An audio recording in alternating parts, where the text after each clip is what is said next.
전산망 장애로 농협의 전국적인 금융 서비스가 이틀째 중단됐습니다. 고객들의 항의가 빗발쳤지만 복구가 늦어지면서 막대한 피해가 예상되고 있습니다. 우리가 오늘 급한 일로 돈을 써야 되는데. 한국은행이 올해 물가 상승률 전망치를 3.9%로 상향 조정했습니다. 국제 유가가 지금처럼 크게 오른다면 물가 불안도 내년까지 계속될 것이란 우려가 커지고 있습니다.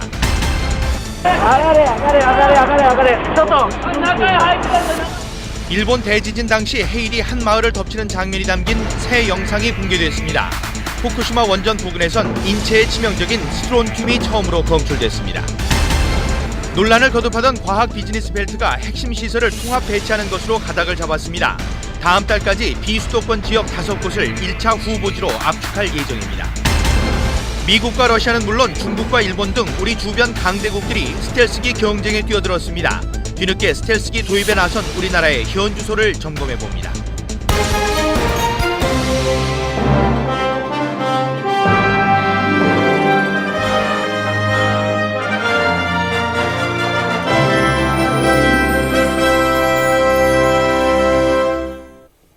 안녕하십니까. 농협의 전산망 장애로 인해 전국에서 금융 서비스가 이틀째 중단되면서 고객들이 큰 불편을 겪고 있습니다. 네, 실수인지 누가 일부러 그런 건지 농협은 사고 원인조차 찾아내지 못하고 있습니다. 윤상 기자입니다. 농협 지점을 찾은 고객들은 오늘도 발길을 돌려야 했습니다. 창구에서조차 금융거래가 중단됐기 때문입니다. 돈 좀 붙이려고 했죠. 그것도 처리가 안 되시고 계세요. 왜? 전산장애가 있어서요. 고객들의 항의도 잇따랐습니다. 우리가 오늘 급한 일로 돈을 써야 되는데. 큰일 나네. 전산망 서버에 생긴 장애로 창구 거래는 물론 현금 입출 금기와 인터넷 뱅킹 등의 모든 거래가 어제부터 전면 중단된 겁니다. 지금 통장 정리하러 왔는데 또 안 되니까 농협에서 이렇게 장시간을 이렇게 하면 안 될 것 같아서요. 비상용 서버를 갖춘 백업 시스템도 작동이 망가지면서 전산 거래가 완전히 마비됐습니다. 오후 들어 일부 창구 거래가 재개됐지만 다른 서비스는 계속 이루어지지 않고 있습니다. 농협은 서버의 유지 업무를 담당하는 협력업체 직원의 컴퓨터를 통해 장애 유발 명령이 실행돼 사고가 일어난 것으로 추정하고 있습니다.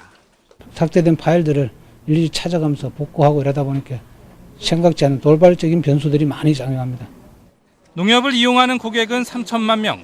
이번 사고로 막대한 피해가 예상되는 가운데 농협은 고객들이 피해를 입증하면 보상에 나설 것이라고 밝혔습니다. KBS 뉴스 윤상입니다. 이번 농협 전산망 마비로 가장 큰 고통과 불편을 겪는 사람들은 바로 농번기를 앞두고 돈 쓸 일이 많아진 전국의 농민들입니다. 고객들의 반응, 송명희 기자가 보도합니다.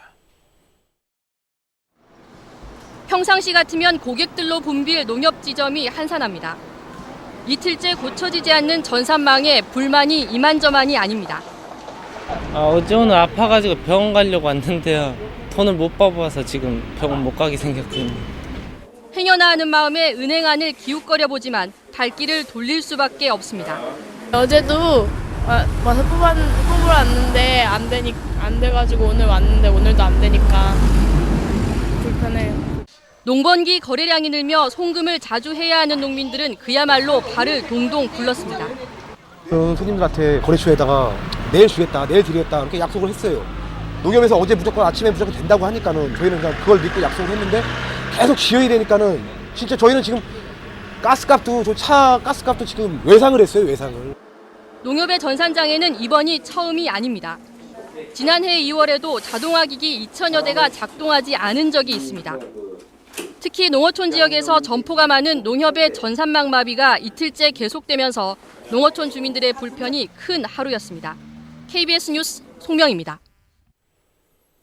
이렇게 사고의 위험이 있으니까 인터넷 뱅킹을 안 쓰는 게 안전할까요? 그런데 이런 일도 있었습니다. 인터넷 뱅킹을 전혀 하지 않는 노령 VIP 고객들의 개인정보를 빼내서 인터넷 뱅킹 계좌를 만든 뒤에 억대의 돈을 빼낸 사기단이 적발됐습니다. 김영은 기자가 취재했습니다. 은행 창구에서 한 남성이 계좌를 만들고 인터넷 뱅킹을 신청합니다. 이 남성은 계좌를 개설한 은행의 다른 지점을 옮겨 다니며 3억 원을 빼갔습니다. 돈을 인출한 계좌는 이 남성이 아닌 은행 VIP 고객인 61살 이모 씨의 것이었습니다. 손자도 세뱃돈을 주려고 그걸 찾으러 갔다가 나보고 지금 돈을 빼가고 있네요 그러는 거예요. 인터넷으로 빼갔다는 거예요. 51살 전모 씨 등 5명은 평소 인터넷 뱅킹을 쓰지 않는 고령의 은행 VIP 고객의 계좌 정보를 금융 브로커를 통해 구입했습니다. 한 사람당 300만 원씩 주고 구입한 고객 정보에는 계좌 비밀번호까지 포함돼 있었습니다. 이름 등록번호 포함해서 금융계좌와 금융계좌 비밀번호 4자리까지 정확하게 다 알고 있었기 때문에 이들은 자신의 신분증에 피해자의 인적 사항을 기입해 만든 위조 신분증을 전문 브로커를 통해 사들였습니다. 이렇게 만든 위조 신분증으로 새 계좌를 만들고 인터넷 뱅킹을 신청해 피해자 2명의 기존 계좌에서 4억 2천만 원을 빼냈습니다. 임시 직원이 그렇게 해서 서툴러서 그렇게 했다. 3억 하고 의료금하고 다 받았어요. 이자 전산해줬고요. 경찰은 은행 고객의 금융 정보와 위조 신분증을 판매한 브로커들을 추적하고 있습니다. KBS 뉴스 김영은입니다. 현대캐피탈 고객정보 해킹 사건 속보입니다. 유력한 용의자로 지난 2007년 유명 포털 사이트를 해킹한 프로그래머가 지목됐습니다. 사기 사건을 저지르고 필리핀으로 도주한 뒤에도 해킹을 일삼아서 인터폴의 수배를 받고 있는 사람입니다. 서영민 기자의 보도입니다. 지난 2007년 국내 최대 포털 사이트 가운데 하나인 다음에서 고객 정보 7천여 건이 빠져나간 해킹 사건이 발생했습니다. 이 사건의 용의자인 37살 신모 씨는 필리핀에 머물며 범행을 저질렀습니다. 신 씨는 지난 2008년에도 국내 한 제조업체의 고객 정보를 해킹하고 돈을 요구한 뒤 현금 인출책을 통해 찾아갔습니다. 그때 범행 수법과 이번 사건의 범행 수법이 거의 유사한 형태입니다. 국내 경유 서버 대여료를 결제한 혐의로 경찰 조사를 받은 남성도 결제를 부탁한 사람이 스스로 해킹 전력이 있고 현재 필리핀에 거주하고 있다며 접근했다고 말했습니다. 이 때문에 경찰은 신 씨를 용의자로 지목하고 필리핀 경찰의 소재 파악과 IP 추적 등 공조 수사를 요청했습니다. 범인의 소재지가 확실하지 않기 때문에 범인 근거에 애로점이 있지 않나 그렇게 생각합니다. 국내 현금 인출책 추적에도 속도가 붙고 있습니다. 경찰은 지난 8일 서울 마포 우체국에서 30대 후반의 남성이 현금 600만 원을 인출하는 CCTV 영상을 추가로 확보하는 등 지금까지 20, 30대 남녀 3명의 영상을 확보했습니다. 국내 현금 인출책과 관련해 경찰은 현재 5명을 용의선상에 올려놓고 이들의 행적을 쫓고 있다고 밝혔습니다. KBS 뉴스 서영민입니다. 현대캐피탈 해킹 사건 이후 요즘 많은 사람들이 혹시 내 금융정보도 새 나가는 게 아니냐면서 불안해하고 있습니다. 이 때문인지 신용정보업체들을 통해 명의도용이나 부정대출을 확인하는 조회 건수가 부쩍 늘었습니다. 박중석 기자가 보도합니다. 고객센터에는 오늘도 문의 전화가 쇄도했습니다. 국내 해킹 관련해서 연락해달라고 몇 번을 얘기했는데 연락이 안 와요. 조금 전에 해킹 문제 때문에 전화하니까 재발급이 된다 그래서 자신의 개인정보가 괜찮은지 확인하려는 고객들이 하루 평균 15,000명이나 됩니다. 평소에 2배가 넘습니다. 혹시라도 그 비밀번호 유출 우려가 있기 때문에 비밀번호 변경을 하시거나 인터넷 뱅킹을 자주 하는 직장인들도 불안하긴 마찬가지입니다. 해킹 많이 하잖아요. 그래서 좀 보안상도 조금 믿을 수가 없고요. 이 때문에 명의도용이나 부정대출 등을 확인하는 인터넷 조회 건수가 부쩍 늘었습니다. 인터넷진흥원이 운영하는 고객센터와 각종 신용정보업체의 이용객이 이번 주 들어 3배 이상 늘었습니다. 내 금융정보 상태가 어떤지 자신도 모르게 카드가 발급된 것은 없는지 쉽게 확인할 수 있습니다. 비밀번호를 여러 가지 사이트에서 동일하게 사용을 하거나 심지어 공인인증서 비밀번호까지 동일한 걸 사용하시게 되면 해킹을 당했을 때 매우 큰 위험을 발생할 수 있습니다. 금융보안 전문가들은 2, 3개월에 한 번씩 비밀번호를 바꿔주는 것이 해킹 사고 예방에 도움이 된다고 말합니다. KBS 뉴스 박중석입니다. 한국은행이 올해 소비자 물가 관리 목표를 3.5%에서 3.9%로 상향 조정했습니다. 국제 유가의 동향에 따라 언제든지 4% 이상으로 오를 수 있다는 전제가 깔린 전망치입니다. 박예원 기자의 보도입니다. 10원이라도 싸게 기름을 넣기 위해 차들이 줄줄이 늘어섰습니다. 정유사에서 가격을 내렸다고는 하지만 소비자들이 느끼는 부담은 여전합니다. 오르는 거는 체감적으로 굉장히 많이 느끼겠는데 정부에서 물론 제어한다고 하지만 내려가는 건 잘 못 느끼겠어요.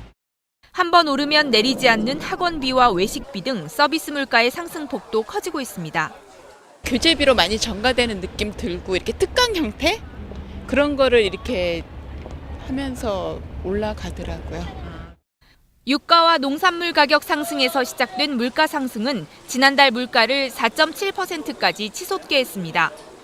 급기야 한국은행은 올해 소비자 물가 관리 목표치를 3.5%에서 3.9%로 대폭 상향 조정했습니다. 물가 관리 상한선인 4%에 근접한 수치입니다. 이것도 평균 원유 도입 단가 기준을 1배럴에 105달러로 잡은 것이어서 얼마든지 4%를 넘을 수 있습니다. 국제 유가와 원자재 가격의 상승세가 둔화되고 환율 하락세가 지속되는 것을 전제로 하는 것이나 그렇지 않을 경우에 물가가 더 올라갈 수 있습니다. 앞서 IMF가 발표한 올해 우리나라 물가 상승률은 4.5%로 한은의 수정 전망치보다도 훨씬 높았습니다. KBS 뉴스 박예원입니다. 지진 해일이 일본의 한 마을을 집어삼키는 영상이 새롭게 공개됐습니다. 불과 5분 만에 정다웠던 보금자리가 흔적 없이 쓸려갔습니다. 임종빈 기자입니다. 일본 동북부의 작은 어촌이었던 미나미 산리쿠초. 지진 때문에 주민의 절반이 실종됐고 마을은 흔적만 남았습니다. 언덕 위 학교에 가까스로 몸을 피했던 한 주민이 카메라에 담은 끔찍한 기억을 인터넷에 공개했습니다. 흙먼지를 일으키며 서서히 다가오는 지진 해일. 눈앞에서 검은 파도가 온 마을을 집어삼키는 처참한 광경을 주민들은 믿을 수가 없습니다. 다급하게 탈출하는 자동차들. 그러나 상황을 모르는지 마을로 들어가는 차도 보입니다.